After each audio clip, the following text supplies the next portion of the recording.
Mindset budak ini justru gue sebutnya mindset budak ya. Karena ini sangat berbahaya untuk kita memiliki mindset budak ini. Gue kasih contoh yang sangat-sangat sederhana. Orang yang selalu ya gampang terpengaruh oleh media, orang yang selalu itu gampang sekali. Kalian bayangin, kalian bisa emosi terhadap seseorang yang kalian ketemu nggak pernah, kalian tahu hidupnya tidak, hanya dari headline media. Sesimpel kata-kata di headline media itu bisa bikin kalian merasa emosi terhadap orang tertentu. Menurut gua, orang yang bisa emosi karena kata-kata seseorang, itu orang paling bodoh. Artinya apa? Kata-kata bisa mengontrol mereka. Ini mindset budak.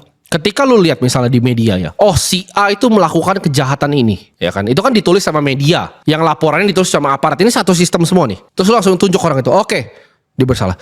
Gua kasih tau di sini, semua lu di sana di belakang layar sana itu melakukan kesalahan. Lu bilang oh saya tahu hukum. Apa yang lu tahu tentang hukum? Udah pernah lu baca semuanya? Gue kasih tahu, hukum itu sangat subjektif. Jadi semua itu bisa dibikin, tinggal kalian ditunjuk atau enggak. Contoh, kalau gue berteriak seperti ini, oh kelas menengah itu akan dihilangkan dan lain-lain, keluar dari mindset budak. Mungkin orang-orang menganggap oh ini serius nih orang nih, subscribernya jutaan nih, bisa disikat. Dan kalau mereka tunjuk gue, pasti habis gue. Karena hukum itu bekerja seperti itu.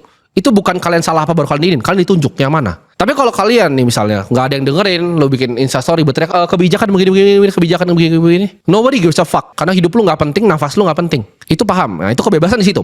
Kalau lu nggak punya enough suara, lu nggak punya enough voice, lu nggak akan disentuh sama mereka. Tapi ketika lu punya suara dan banyak orang dengerin lu, itu jadi ancaman untuk mereka.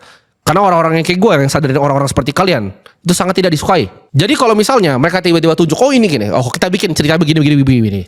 Pasti habis. Karena yang bikin laporan satu institusi, medianya juga punya mereka. Jadi itu kayak satu storyline yang mereka tulis sendiri.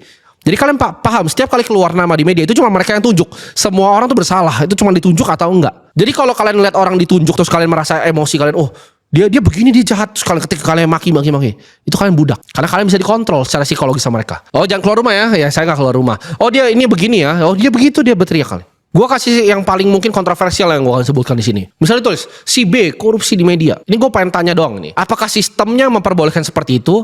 Apa jangan-jangan semua orang yang seperti dia itu seperti itu, cuman dia yang ditunjuk aja atau tidak? Dan kalian bisa benci sekali sama orangnya. Kalian kenal pun enggak? Ya ini contoh yang paling ekstrim. Kalau orang bisa berbuat begitu dan terus salah orangnya apa salah sistemnya? Itu yang gue tanya. Orang apa sistem? Dan kenapa kalian jadi benci sama orangnya? Kalian nggak benci sama semua sistem ini?